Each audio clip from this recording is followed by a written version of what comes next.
Harvey Weinstein was in a New York courtroom today, and then he was hit with new sex assault charges in Los Angeles. 2 women there, the same hotel, one night right after the other. Here's ABC's Lindsay Davis. All right, sex addicts. What other destructive behaviors did we engage in which led to our ultimate downfall? Anyone have another example? And I worked on it till pretty late last night. But I want to say one thing to the American people. I want you to listen to me. I'm going to say this again. I did not have sexual relations with that woman, Miss Lewinsky. I never told anybody to lie, not a single time, never. These allegations are false, and I need to go back to work for the American people. Thank you. Let's see, how about David? Having sex with employees. Sex with employees, definitely a danger there. What? But the whole play is about deception and obfuscation, and in the truest sense of the word, morality. Right. Because the Vincentio, the Duke, goes undercover, and so he practices and pretends to be a monk, Lodowick, or a friar, and talks to people without them knowing who he really is. So they tell him things that he wouldn't normally hear. Right, because Lucio's he's very vocal about what he thinks of the Duke, really. Oh, yeah. I mean, and he really digs himself into a huge grave. But what I find so fascinating is the fact that in a weird sort of way we can all sort of sympathize with Angelo to a degree, because Angelo has this appearance of a right and just man, and but underneath boils the sort of animalistic, carnal desire that manifests itself later on when he meets Isabella. And the reason why I say that is because we, whenever we go out and we present ourselves to the world, we always want to say, I'm a good person. I'm not like this or that, but, but obviously if circumstances were different, if we were allowed to cut loose, we would. A good example would be what's going on right now in Los Angeles with the fires. I mean, it can be very tempting sometimes to just want to, duck in and kind of just help yourself to a few things, because even normal law-abiding citizens, if the temptation is there, the question is, would we kind of surrender the mask of civility and kind of allow ourselves to indulge in whatever it is, whether it's sex or materialism or whatever, The difference with Angelo, I feel, is the incredible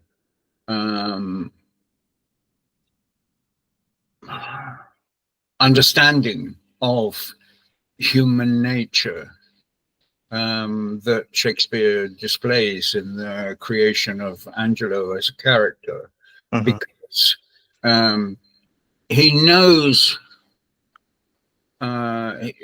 he does have this moral code, and believes in it and lives by it, but there's one line, because you do get the feeling that Angelo is very sincere in his beliefs. He's not that, I mean, in terms of that, he's not putting on a front. Like, he genuinely believes in that strict, black and white dichotomy of the world. Right. I mean, he does. He can't, even to himself, justify his own actions, and yet he can't stop himself. Right. So right, and that, I think that's what makes Angelo such a fascinating character, because in spite of the fact that he lives by these rules of absolute, he's also very much finding himself in the gray area. which is ironic because we're talking about someone who doesn't see the gray, and what's even stranger is the fact that he's going to have Claudio put to death for getting a woman pregnant when they're not married, and yet here he is kind of making this indecent proposal, as it were. Yeah. He's a very mixed bag, I gotta say.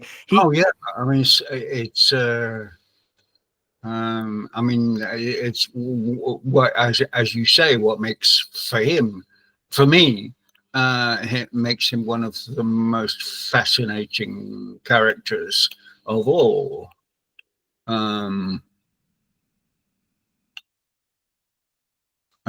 He says, why I'm trying to find the exact quote. Mm-hmm.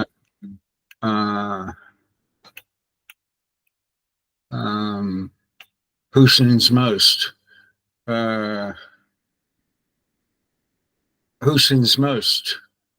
Oh, the tempter or the tempted, who sins most? Huh? Not she, not that she tempt, but it is I, that living by the violet and the sun, do as the carrion does, not as the flower corrupt with virtuous season.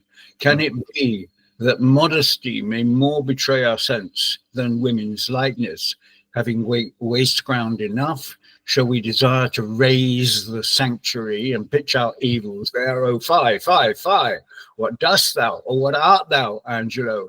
Dost thou desire her foully for those things that make her good? Oh, let her brother live.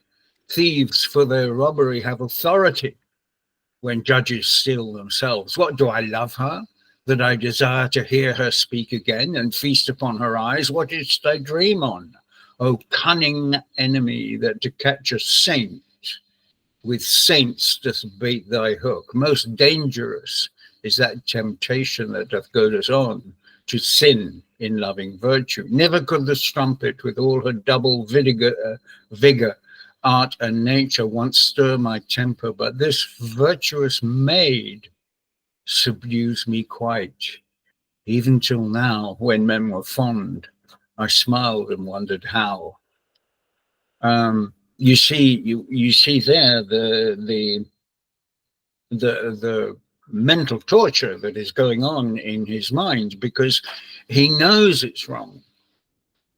He knows that what is stirring in his in his loins, as we would say. Loins, yes, I was going to say in his soul, but no, it's in his loins. Right. You don't make a speech like that without feeling something down there, Yeah. And yet he's desperately aware of how wrong it is and how wrong he is.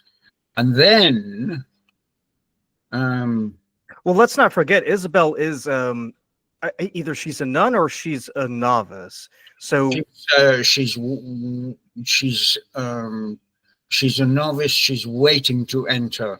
Right. So she's already made her vows of chastity, poverty, and obedience. So here's my question. So Angelo, as far as I know, he's not bound to any sort of religious scruples like anyone else in the play. He's very much, he's very much a man, firmly in the world of civil authority. So, right. So by having that power in that status, he could have just about anybody. But I kind of get the feeling this is someone who's very much married to the job. Like he's one of those people who doesn't have time for a wife or a family or anything like that. Well, so what is it about Isabel that just makes him like feel this way? Because because unless he has some sort of like fetish for bedding, women of the church, it just seems a bit odd that this woman here would kind of, elicit strong feelings from an otherwise frigid man. Exactly. I mean, his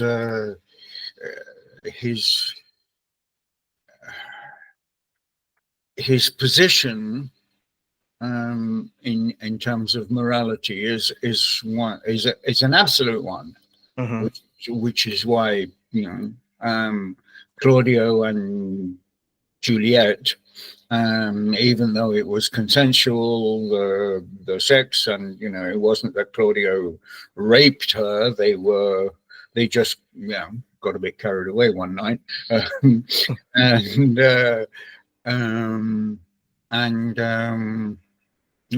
being young and impetuous, as teenagers always are, things went a bit too far, and there were consequences. In any sort of normal situation will be okay, there's no question of forcing. There's no question of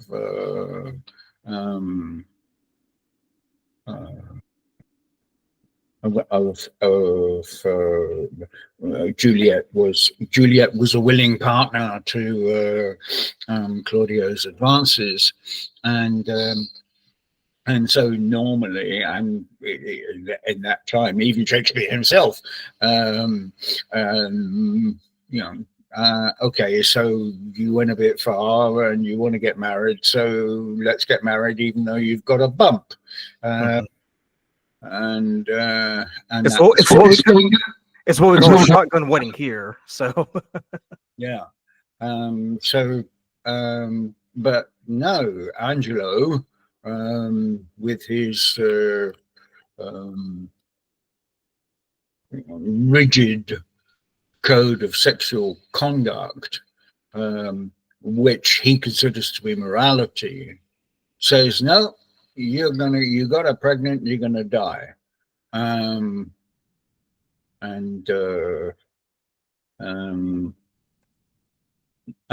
so and he justifies that by the fact that we need to clean up the morals of the city state,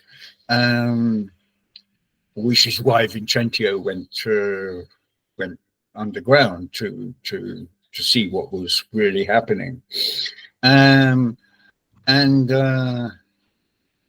so Angelo is before he meets her, he's quite adamant that no matter how much pleading on her behalf, he's not going to change his mind. And then he does actually meet her, and what's down below takes over from what is in his head. And then, of course, as Shakespeare brilliantly takes the sense of power corrupts and absolute power corrupts absolutely. Angelo, not only finding himself going back to Act 2, Scene 4, oh heavens, why does my blood thus muster to my heart, making both it unable for itself and dispossessing all my other parts of necessary fitness? And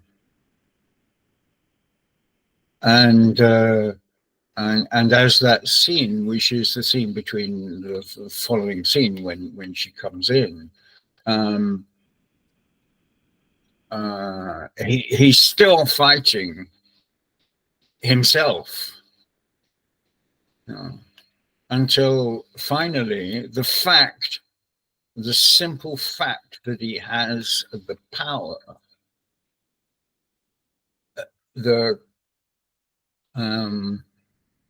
addition of the actual power plus the fact that he cannot control his loins means that he ends up abusing his power in ways that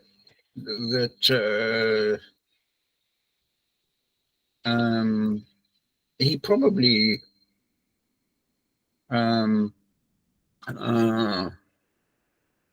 and eventually he gives in to it. And if you look further down in where are we? The end of Act 2, Scene 4, the scene between Isabella and Angelo, and Isabella says,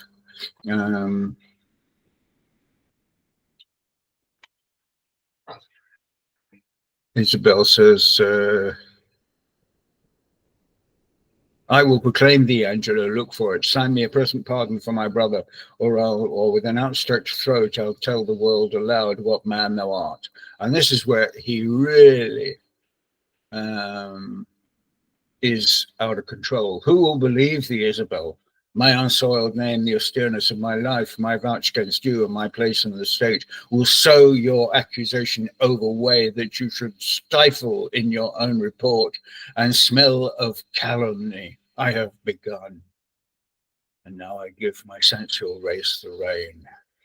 Fit thy consent to my sharp appetite, lay by all nicety and prolixious blushes that banish what they sue for. Redeem thy brother by yielding up thy body to my will, or else he must not only die the death, but thy unkindness shall his death draw out to lingering sufferance. Answer me tomorrow, or by the affection that thou guides me most, I'll prove a tyrant to him. As for you, say what you can, my false always your true. Holy shit. I mean, but that's the thing, because Angelo has built up this reputation over the years by being Vincentio's, trusted deputy. yeah, He sort of created this barrier to where he's sort of immune from from all criticism, because of the fact that everybody knows Angelo, and they know he's an upright man. Yeah, he's a bit uptight, but he's very fair and deliberate in his execution of the law. Yeah. But what I find so fascinating, because I want to go back to that to what you were reading earlier, where Angelo is sort of trying to come to terms with his feelings. It reminds me a lot of Claude Frollo from the Hunchback of Notre Dame, because because just like Angelo, we're dealing with a man who is very much a well-respected figure. In this case, he's a cleric, but when he encounters Esmeralda, he has this sort of stirring that he's never had before. And I don't know if you remember the scene from the book where he encounters Esmeralda in the cell, after she's been judged guilty and she's set to hang. He confesses to her, and he lets her know, I've been a great upstanding man all my life. I devoted myself to scripture and learning, and then Satan laid a trap for me, and I willingly fell into it because I saw what was in the trap. So in both of these cases, Isabella and Esmeralda, they both rebuff these authority figures. In Esmeralda's case, she's just horrified by the fact that he was the one who murdered Phoebus. In Isabella's case, she's just horrified by the fact that he would even, bring this up in conversation, because this isn't about, you getting what you want. It's about doing the right thing. It's living up to the, to the demands of your office. Mm-hmm. I just think it's so relevant today, because because as the whole Me Too movement from the 2015s onward have we've seen women come out of the woodworks and saying this famous Hollywood producer, or this famous writer, or this prince of the royal family had done all these things, and they basically forced me into silence because they were in a very powerful position and they could just do whatever they want. So when Isabella says that line, let me go back to it here, because you just read it too. You kind of feel for her, because this is just something that that a lot of women throughout history and in recent memory have had to go through. It's not something that's new or anything like that. It's just something that Shakespeare kind of just vocalizes very, very well. Yeah. It's Um, it is so. I mean, Shakespeare did not have access to Freud or to Jung or to any of the sort of psychoanalysis, psychology in general, and yet this this play is so psychologically, in scientific terms, sound, because this is how people react. This is the truth of human behavior, in ways that very few playwrights ever come close to,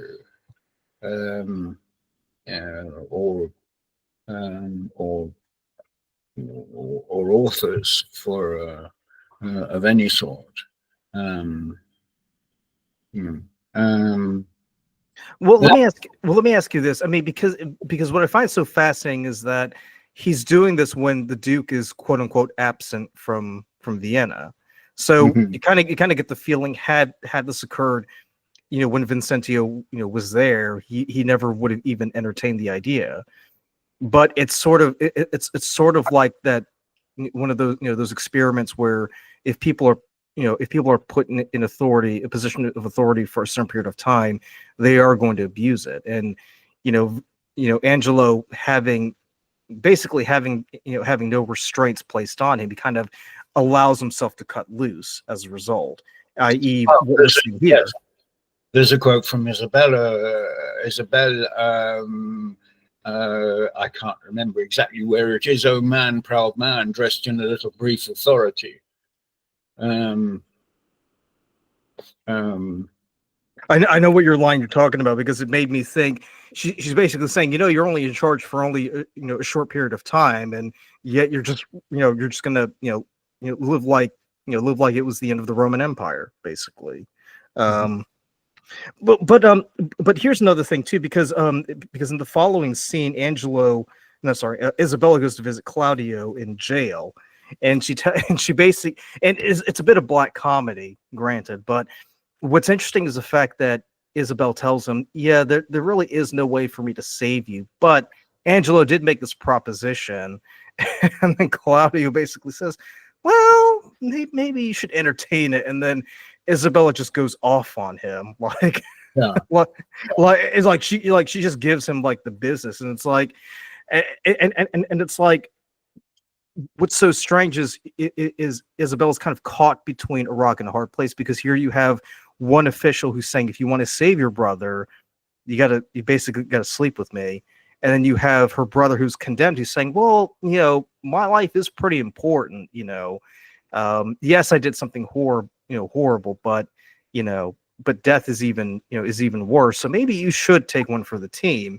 So either way, Isabella it kind of finds herself in a spot where she can't really figure out a good way out, really. Yeah, she has this wonderful speech where Claudio says, sweet sister, let me live, what's in you do to save a brother's life. Nature dispenses with the deed so far that it becomes a virtue. And as you say, Isabel goes off she goes oh faithless, oh you beast, oh faithless coward, oh dishonest wretch, wilt thou be made a man out of my vice? Is not a kind of incest to take a life from thine own sister's shame? What should I think? Heaven shield, my mother played me, my father fair.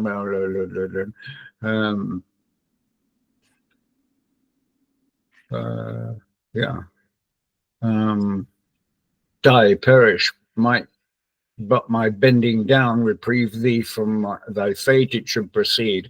I'll pray 1,000 prayers for thy death, no word to save me. Thy sins not accidental, but a trade. Mercy to thee will prove itself a bawd. 'Tis best thou diest quickly. That's pretty heavy stuff from a sister brother. Yeah. It's a very elegant way of saying F you, Because think about it. Like, that's what I find so interesting about this play is that the characters aren't really operating in absolutes. I mean, Isabel does want to save her brother, but but then the question becomes like, what am I willing to do to save him? Like, is there going to be a point to where I have to, take into consideration that my honor is just as important as your life, Claudio? For her, it is. Mm-hmm. For her, it's an absolute. Well, not to mention too, like I said earlier, I mean, she is. I mean, like you said, she's a novice, so she is taking her vows very seriously. So she's kind of has her colors tied to the mast as a result. So you did mention earlier there was one particular speech that you really really liked in the play. Why don't you go ahead and read it to us? Because it very very much encapsulates who Angelo is and what's going on in his mind and the kind of moral conundrum he's wrestling with. Well, we've already touched on it. It is got it. It's Act 2, Scene 4. When I would pray and think. Yeah. When I would pray and think, I think and pray to several subjects.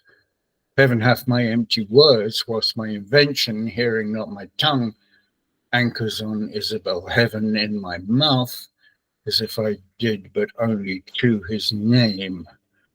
And in my heart, the strong and swelling evil of my conception. The state whereon I studied is like a good thing being often read, grown feared and tedious, yet my gravity, wherein let no man hear me, I take pride, could I with boot change for an idle plume, with the air, which the air beats for vain. O place, O form, how often dost thou with thy case, thy habit, wrench all from fools, and tie the wiser souls to thy false seeming. Blood, thou art blood. Let's write good angel on the devil's horn. 'Tis not the devil's crest.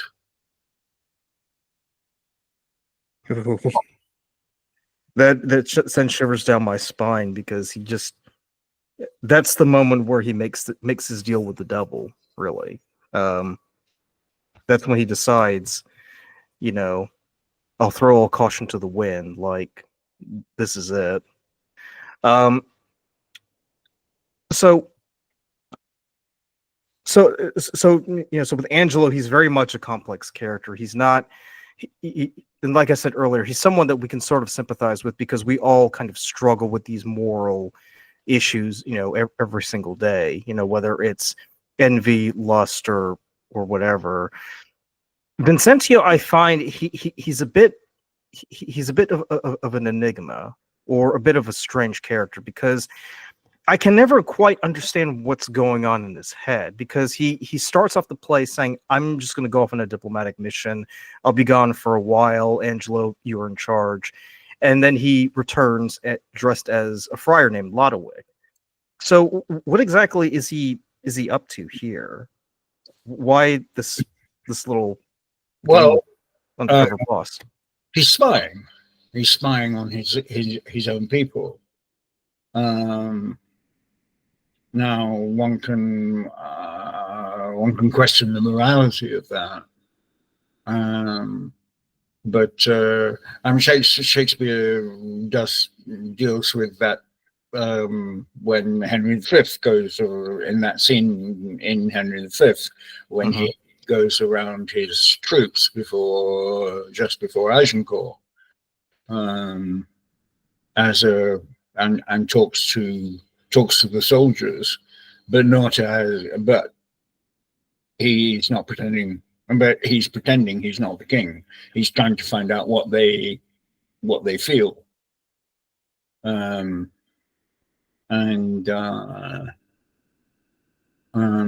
it's it's a device that Shakespeare uses. Not sure if he uses. Can't think of any other um, uh, um, place where he uses that device, but yeah. I mean, he is absolutely spying on his subjects, and getting them to tell him the truth about what they feel. Yeah.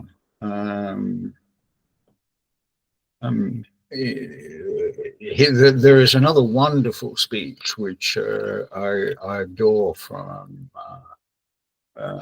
this play. Is it Vincentio's or? No, it's yes, it's Vincentio. It's the speech that he gives to Claudio in the prison.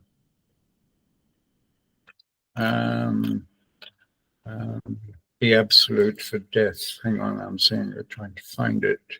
Yep. Act 3, Scene 1. Act 3, Scene 1.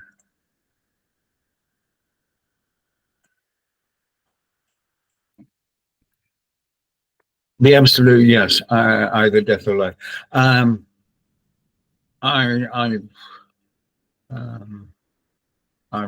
You know about my play Shakespeare Unbound. When I did it on stage before, I used to end it with this. It's pure Montaigne. It's obviously Shakespeare was influenced by Montaigne, and it's an amazing speech. And it's quite long, and it's be prepared for death, and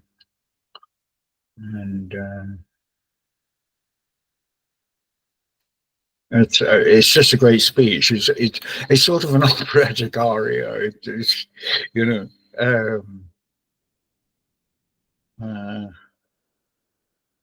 And it's a standalone speech. I mean, it's certainly one of the many standalone speeches of that occur in Shakespeare. I think this kind of shows off Shakespeare as the philosopher, really, with this play, with this particular speech. The one line I really like is, "If thou art rich, thou art poor, for like an ass whose back with ingots bow, thou bearest thy heavy riches but a journey, and death unloads thee." I mean, I mean, something like that it's just it just makes you come to the realization that, you know, nothing really matters at the end, because whatever you know, whatever is burdening you at, you know, at the moment of your death, I mean, you're free from it, really. And you can see Claudio's reaction where he just comes to accept it as a result, because it's just so pregnant with meaning and with so much insight. It just makes you wonder, like, you know, you know, the Duke is kind of knowing more than he's letting on. That's another thing too, because Vincentio is throughout the play, Vincentio is kind of, you know, laying like these little, I guess you can call them traps or something to kind of help the characters out, because he does something that I find quite interesting, where he talks to Isabella, and he tells her that Angelo had previously been betrothed to Mariana, I believe. Yeah, indeed. And then dumped her, basically, because she lost her fortune. Right. Right. And what's funny is that he's like, yeah, you know, Mariana, you know, was deeply in love with him, but Angelo was like, well, no, I mean, no gold, no love, basically. Yeah. But then he does something phenomenal too. He does that little, he proposes like a little switcheroo, doesn't he? Yeah. that little trick where he gets Mariana to slip into Angelo's bed and conjugalize, if that's a word. And so, Angelo has to, at the end, of course, when all the ends get tied up, Angelo has to accept that he has fulfilled his promise, in fact, to Mariana.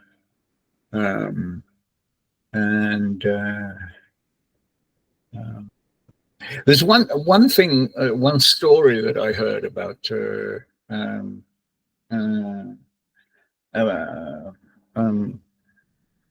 what's his name? Peter Brook, who ran some Q-script performances, one of which was Measure for Measure.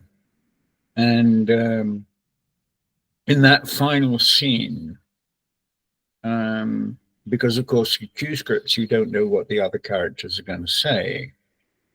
And in that final scene, the Duke, Vincentio, turns around to Isabella and says, oh, by the way, you're not going into a convent, you're going to marry me. And the actress, who doesn't actually have a lot to say, or if anything in that scene, her jaw dropped.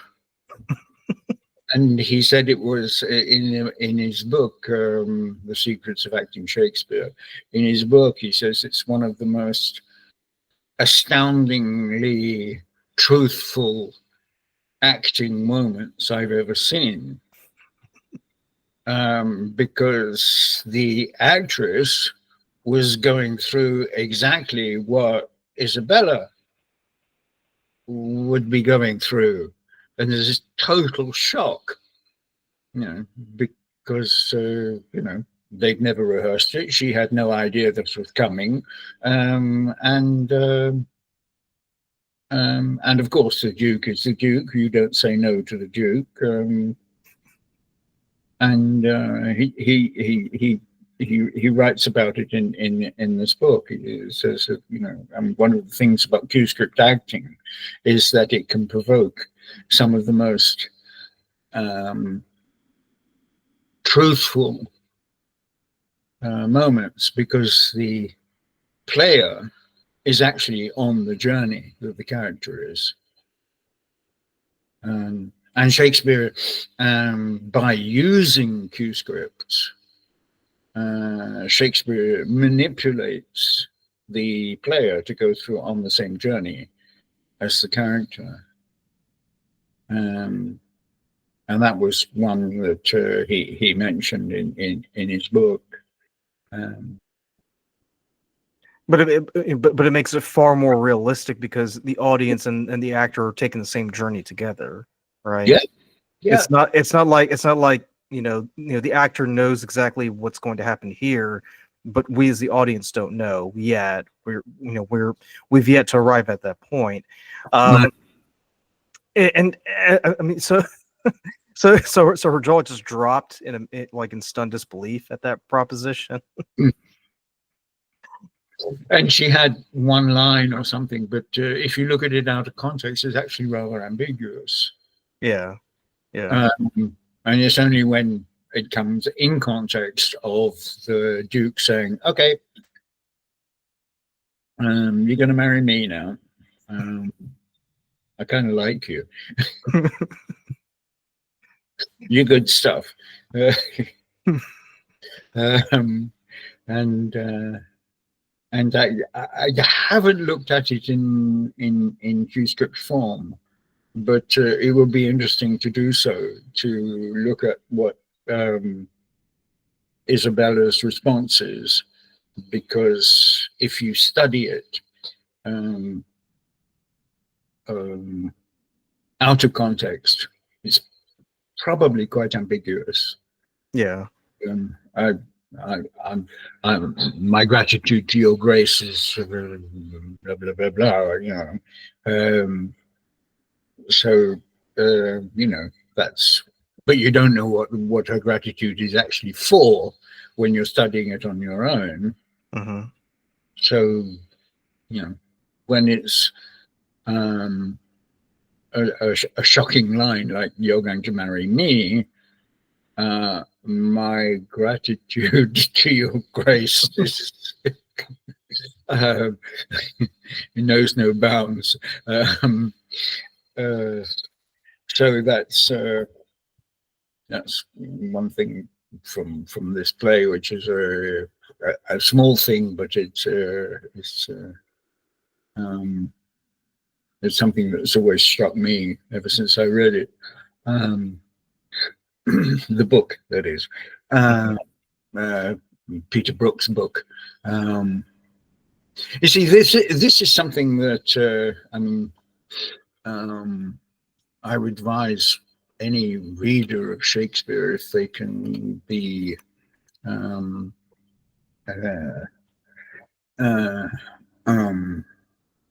if they can do this, is to take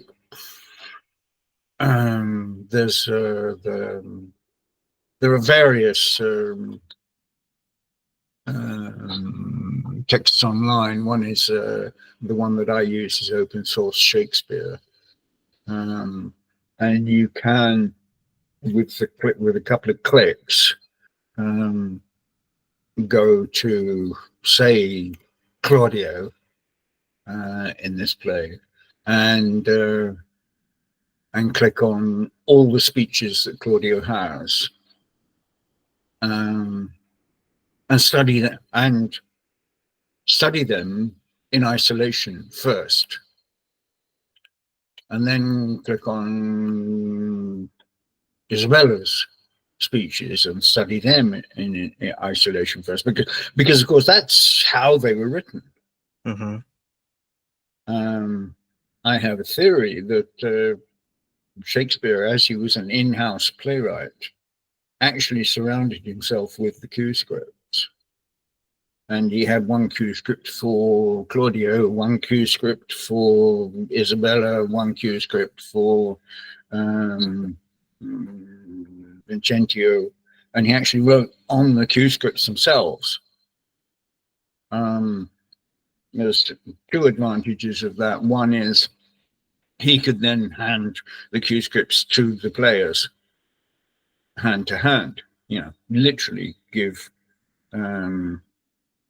whoever's playing Vincentio his Q script. They would learn the Q scripts and then give them back to the scribe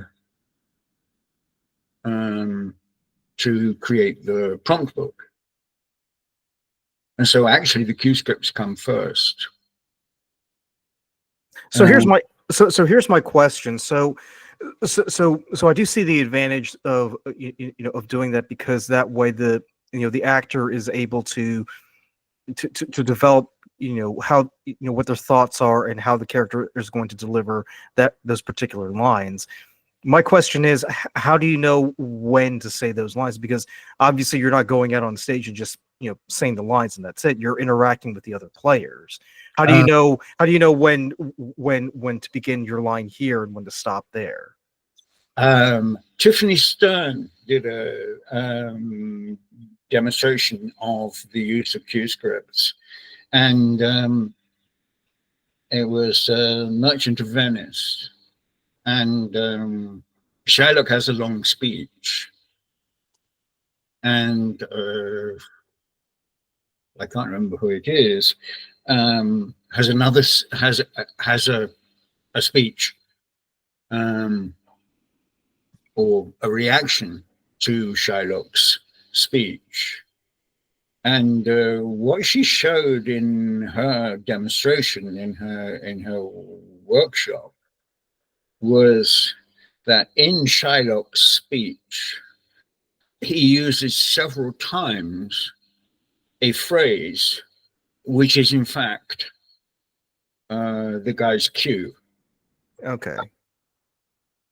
And so what happens again, this is Shakespeare manipulating the player to go through the journey, is that Shylock starts his speech and he comes up with the phrase, which is,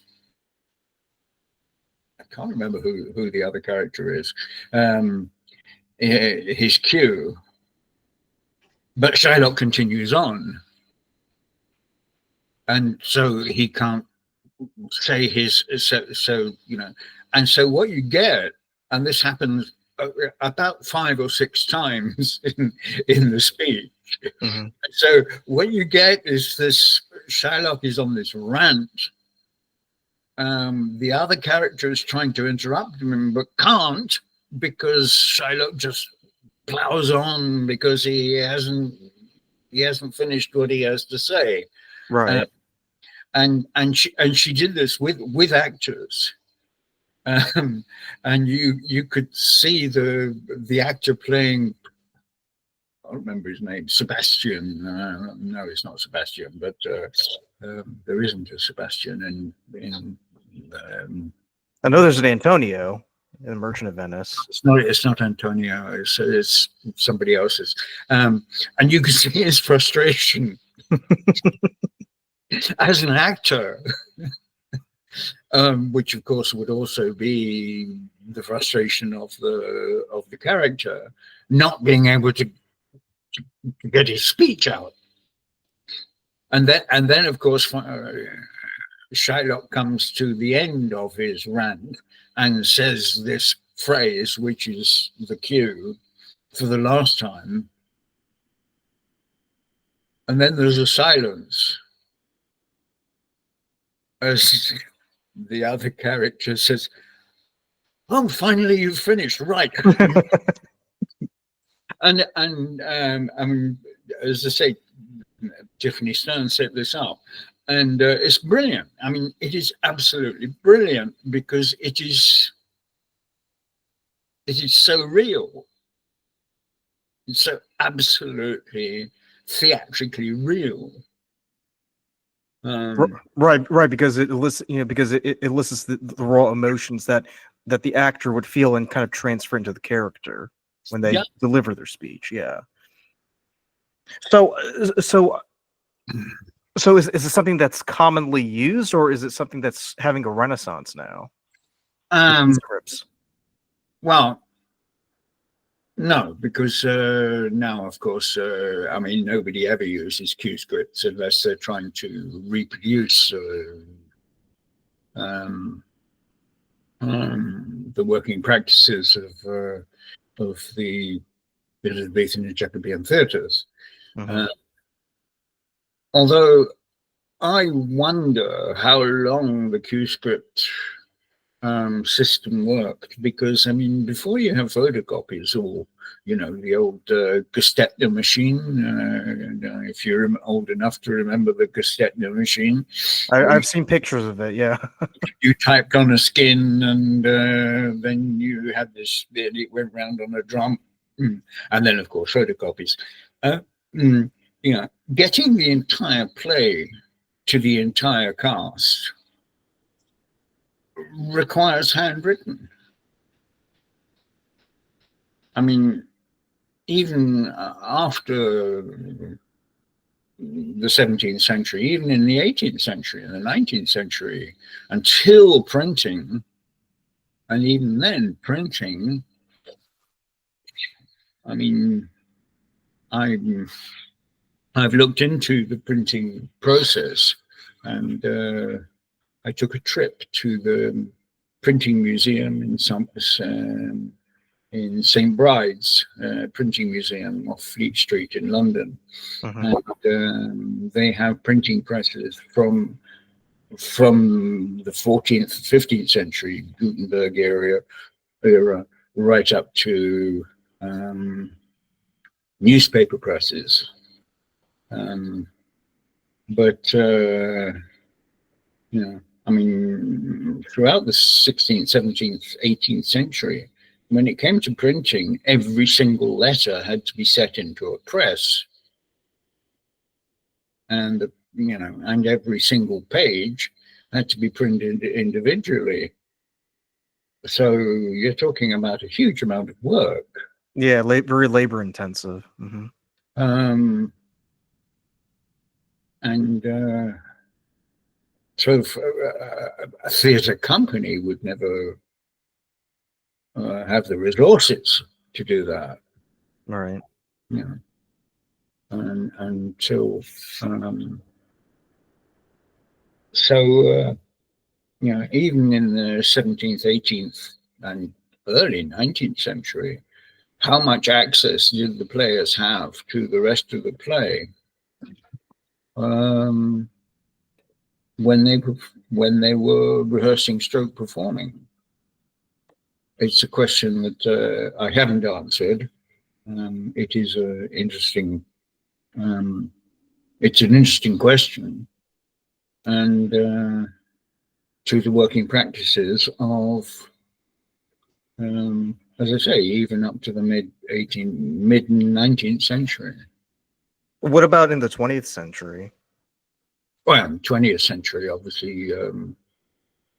By that time, you would have had a printed copy. You have printed copies available for all the actors.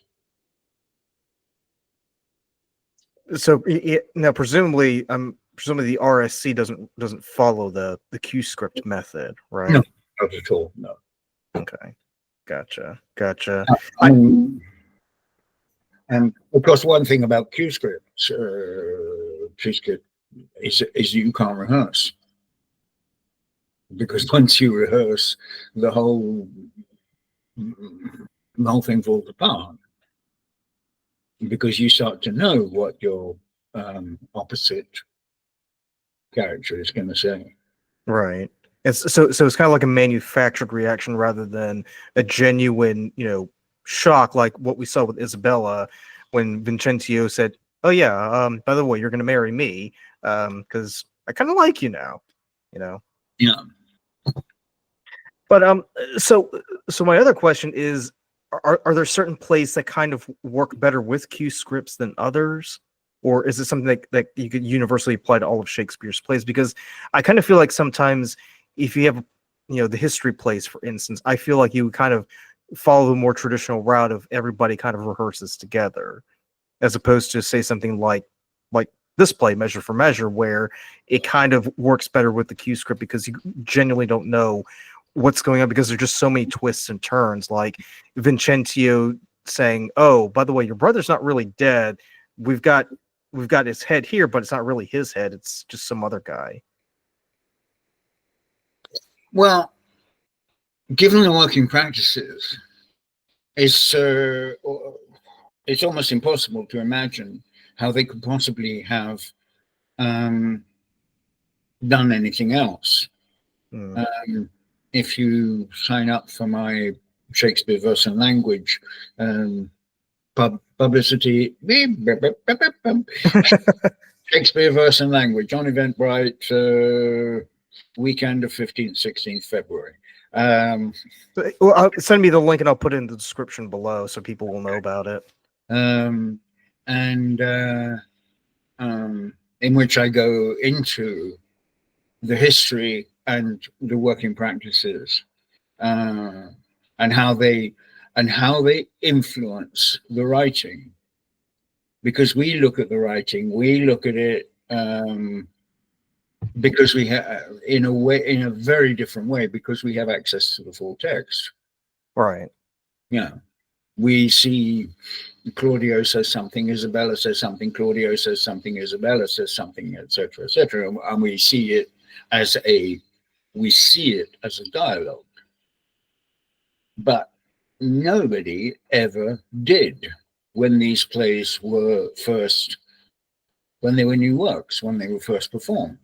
Mm-hmm. Nobody ever. There was probably only 3 people who actually saw the full text, and that is the author himself, although if my theory is correct, he wrote it, and he wrote it on Q scripts, the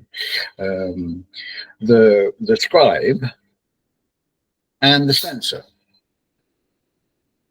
And one of the reasons why, that I used to base my theory on is that there is a letter, an extant letter from the Lord Chamberlain's office, which accompanies a text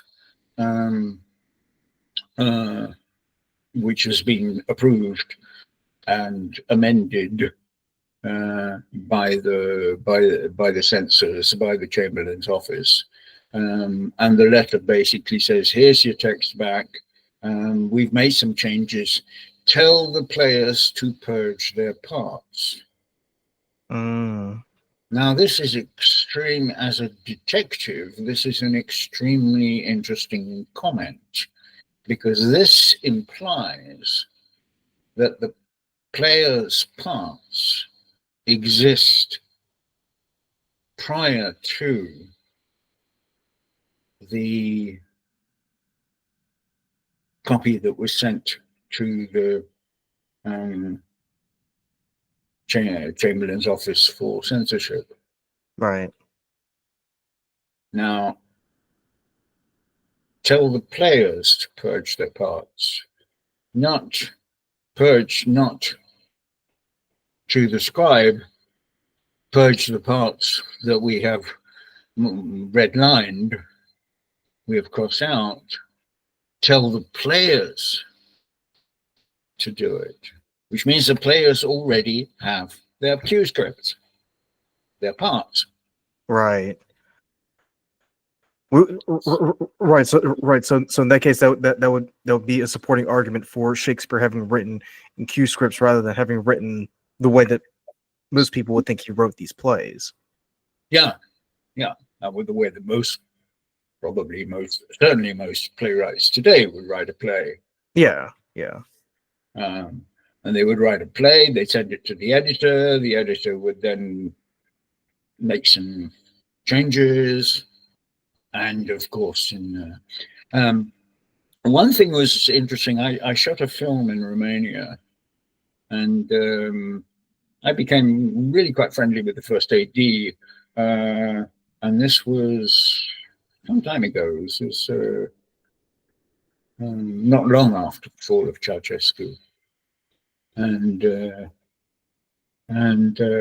so we chatted, and I asked her what life was like in Ceausescu's regime and making films, because they made a lot of films. I mean, it was a thriving film industry.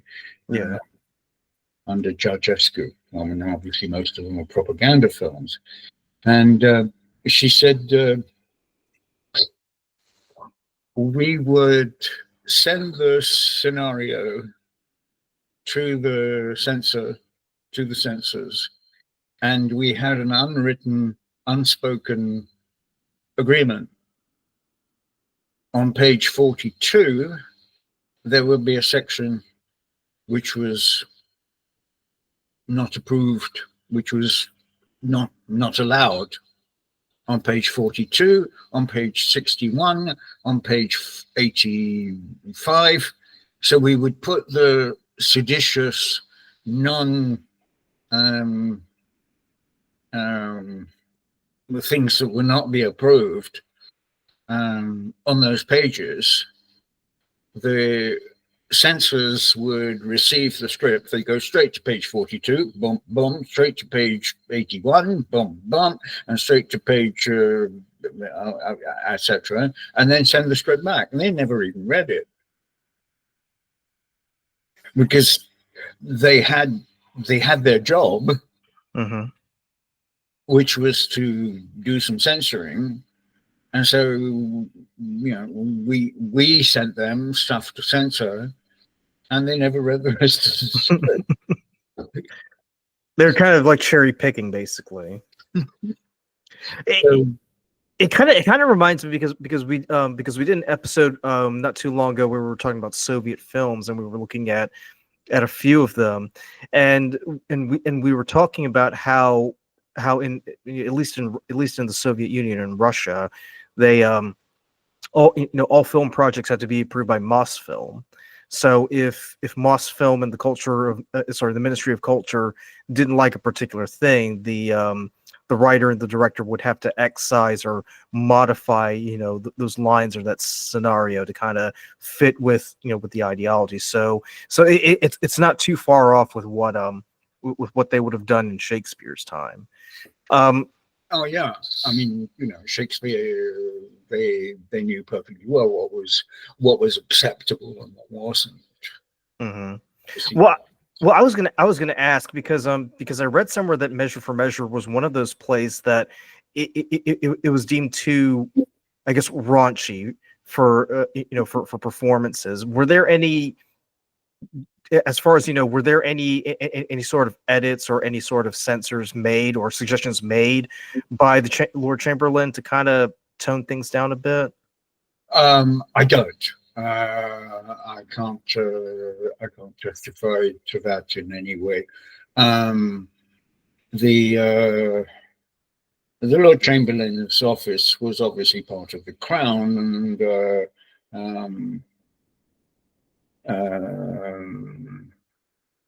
and they were not subject to the Puritans, and they were very much against the Puritans, and the Puritans were trying to gain political power, but they weren't. Not until much later, and then of course there was the interregnum, when the Puritans did manage to gain power, and chopped off Charlie's head and ruled with almost Taliban-like. Here's an interesting fact. It is still to this day, and the law has never been repealed. It is illegal to eat Christmas pudding and mince pies on Christmas Day. Really? Yeah, because that is indulgence. Okay. Now, you can have Christmas pudding or you can have mince pies. But you can't have them both together. Yeah.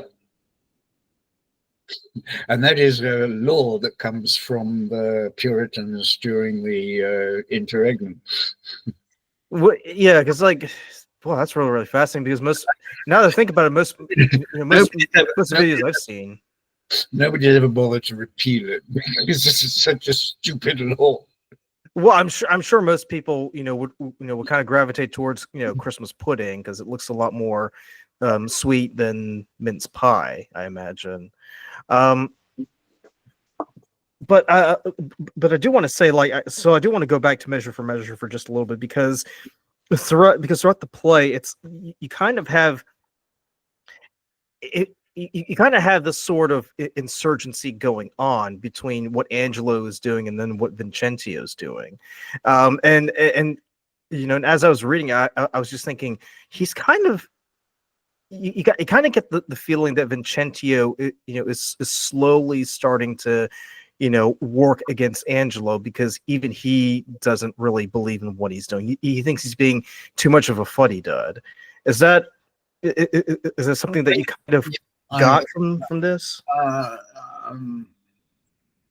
Vincentio goes undercover and understands that a lot of the laws concerning morality are about a false morality, not something that is really moral. And sexual morality is not morality. Right, because there's really no way to enforce it, really. And morality. What is morality? Which is, I suppose, if you want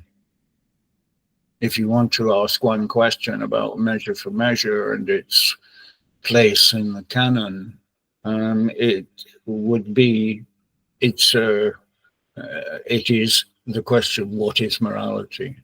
Mm-hmm.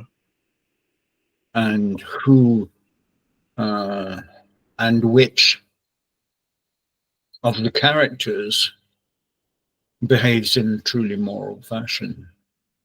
Right, right. And I think it's safe to say Isabel kind of remains, at least for me, I feel like she remains the most consistent throughout the play in terms of her morality. Because at no point does she say, you know, fine, I'll sleep with you, Angelo, if it gets me this or that, you know. No, she remains absolute. Claudio is willing to sacrifice his sister's virtue for his own life. Well, yes.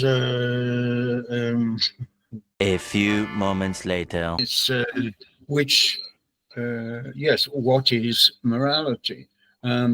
Which is interesting when you take how much of the play is influenced by Montaigne. Because Montaigne's essays are very much about morality. In morality and an early look at what we would perhaps now consider to be philosophy, and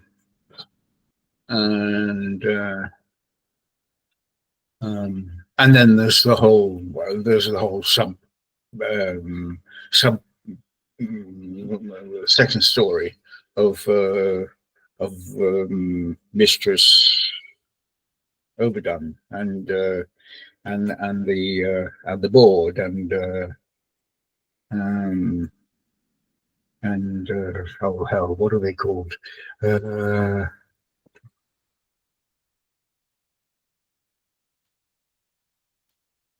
I was going to say there's something puritanical about Angelo. Do you think Shakespeare kind of, because presumably by this point, like the Puritans are making themselves known. Do you think Shakespeare was sort of writing this as kind of like an up yours to the Puritans?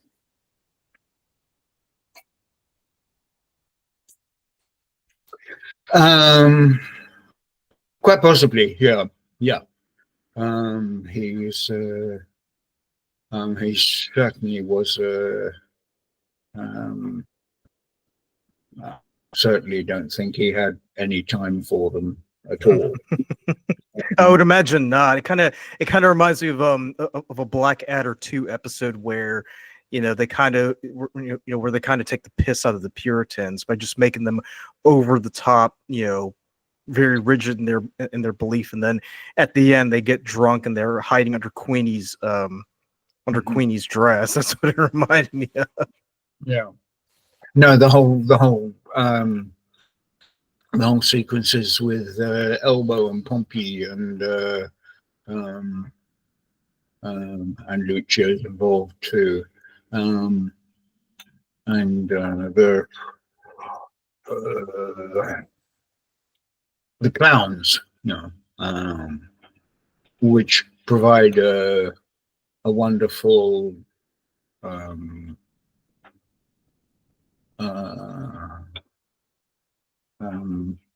Mr. Overdone, you know, and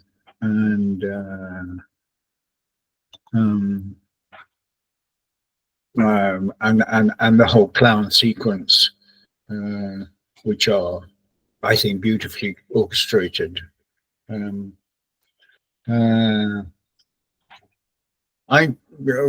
we decided to do this, I checked out online and I came across on Facebook production from a company theater in Texas. I can't remember any more about it except that it was a company from Texas. And apart from the fact that they dressed them in silly clothes and changed the place to New Orleans, I don't know if I'm pronouncing that right, New Orleans. You're saying it right. Don't worry. I say New Orleans. They should have put in Las Vegas, though. I mean, I'm honest with you. I mean, it is Sin City. Yeah, and in kind of I can't. I'm not well enough versed in the in costumes, but it was sort of mid 19th century. Yeah, I mean, why not? You know, Yeah. what? Why not? You know, I mean, why not do it in Venice in 17th century? I mean, Right, right.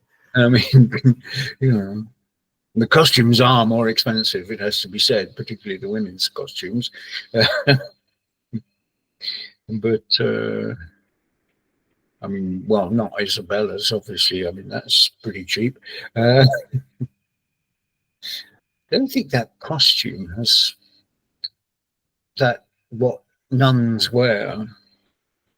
I don't think that costume has changed since for the last 300 years. Yeah, because if it's a novice, usually they wear like that white, the white gown with the head thing.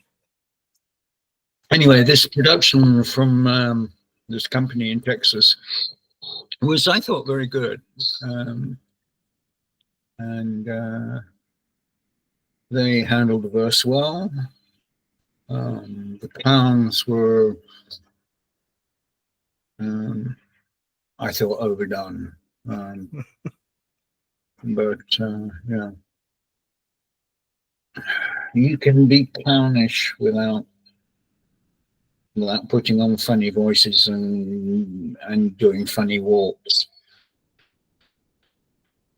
Well, every culture and every place that does a production, they kind of want to cater it to the audience. So I guess for them, they kind of just want to make it a little bit over the top, as with everything, that these days. But I want to go ahead and start bringing this conversation to a wrap. But I do want to say, this was one of the plays that I never would have looked at it had you not suggested it, and I think it's well written. I think there are just so many different themes running here, and to your point, what you said earlier, this is a question of morality. I would modify it and say it's a question of two types of moralities. True morality versus a superfluous morality. Angelo versus Vincentio in a way. Because it seems like Angelo is very much concerned with the superfluous kind, where everything has to be picture perfect, whereas Vincentio is able to recognize the right and the wrong. Angelo is concerned with the appearance, right, exactly, whereas Vincentio becomes concerned with the dare I say it, truth. Right. Yeah, and I really wouldn't go so far as to say it's like the search for truth, but I think it's kind of like figuring out what should we really be concerned about as a society, and that's that's something you see that you see in modern society, where it's should we be more concerned about how to fix the economy, or should we be more concerned about the culture wars? Really, it's one of those things that that politicians and people kind of have to sift through, because some people will focus on one thing and others will focus on another, I think. So I definitely think Measure for Measure is one of those plays that really exemplifies that question, without a doubt. But yeah, Colin, you said you're doing an event next month. Is that right? Yeah. Okay.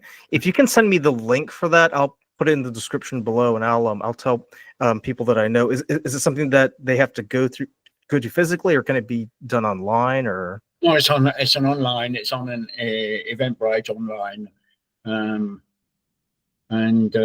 I'm running it 3 different times.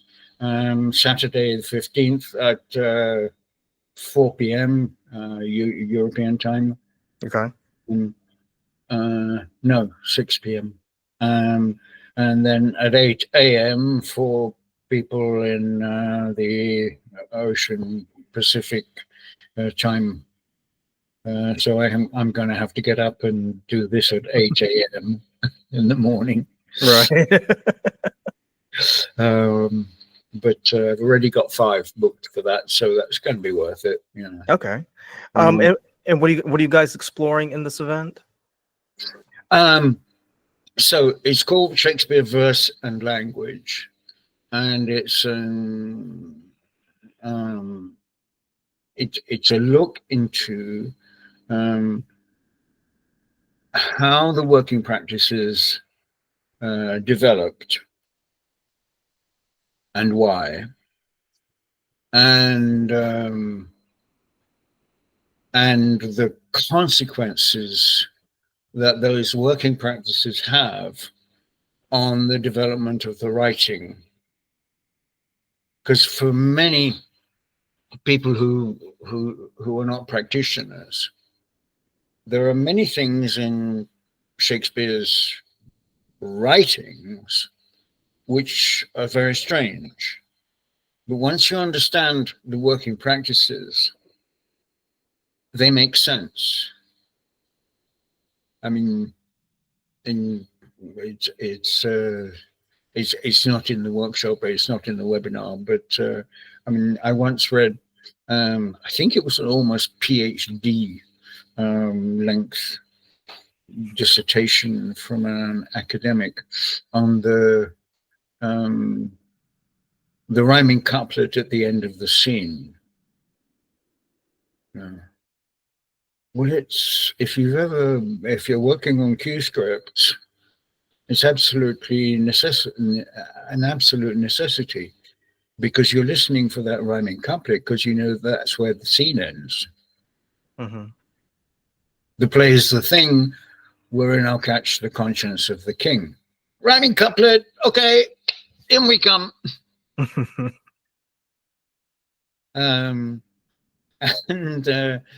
Yeah, it's intensely practical.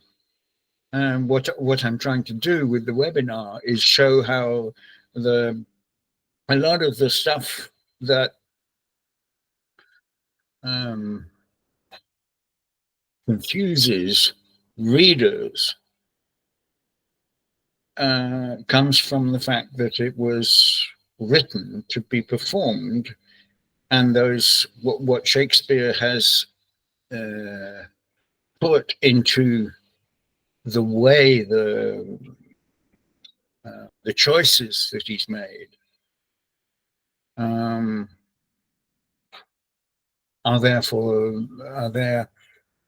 not necessary. They're not for the reader, they're for the performer.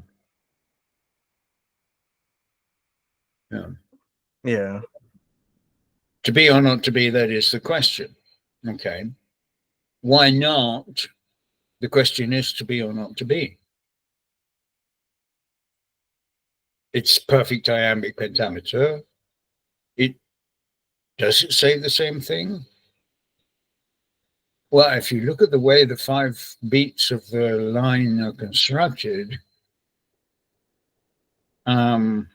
that's when you start to understand why it's constructed like he did. To be or not to be, that is the question. And not the question is to be or not to be. Not the way that